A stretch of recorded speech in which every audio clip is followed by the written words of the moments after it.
Article réservé aux abonnés. Satasuko et son fils Alakafisa Kanut, secrétaire général de l'association locale, ne part pas en mer, devant leur maison Taousoubidiania, le 30 octobre. Morgane Lecumber Le Monde. Assise au fond de sa cour, Yaya Sidibé a le regard fuyant et les yeux embués d'une femme en souffrance. Le simple fait de témoigner est une douleur pour cette frêle malienne d'une quarantaine d'années.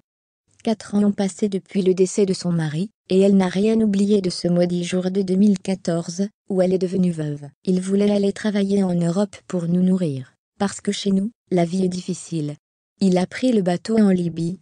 La mer l'a emporté, raconte-t-elle, en contemplant ses 3 enfants. Avec lui, 45 autres migrants périrent ce jour-là, tous originaires de la même petite ville de l'ouest du Mali, Oussoubidiania, 600-900 habitants. Ce naufrage, et tant d'autres ensuite, n'empêche pas les nouveaux départs.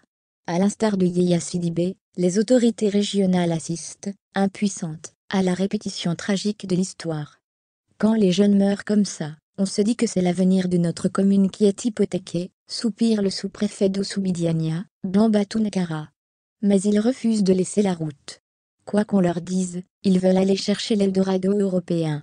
Le 7 janvier, 48 Maliens sont morts dans les eaux libyennes. En 2015, ils avaient été 376, un record en si peu de temps. Yaya Sidibé et ses 3 enfants, dans la cour de sa maison à Oussoubidiania, Mali, le 31 octobre. Morgane Lecumber Le Monde. Lire aussi dans l'ouest du Mali, l'arrêt du train siffle le départ des jeunes vers l'Europe de Kay, la principale ville de l'ouest du pays. Il faut rouler plus de 4 heures pour accéder à Oussoubidiania. Une seule piste, impraticable par mauvais temps, permet de rallier cette paisible bourgade, où la place de l'école et le marché concentrent l'essentiel de l'activité. Dans les chemins environnants, on croit surtout des femmes, des vieux et des enfants. Comme partout dans la région, bien des jeunes cherchent à migrer. Le phénomène n'a rien de nouveau. Hérité du temps des grands empires établis entre le IIe et le XVIe siècle, il s'est développé à l'époque de la colonisation. Les Maliens étaient obligés de payer les impôts en numéraire. Pour ce faire, ils partaient travailler sur les chantiers coloniaux du Sénégal, de Côte d'Ivoire et du Niger, explique Brema Elediko, chef du département de socio-anthropologie de l'université de Bamako.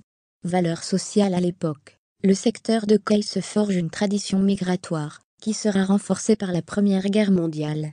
La France puise alors une partie de sa main-d'œuvre dans ces colonies.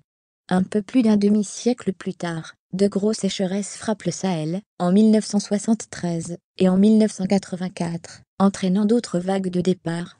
Depuis, la migration s'est poursuivie, en particulier à Kay, où la population déplore le manque d'investissement et d'opportunités économiques offertes par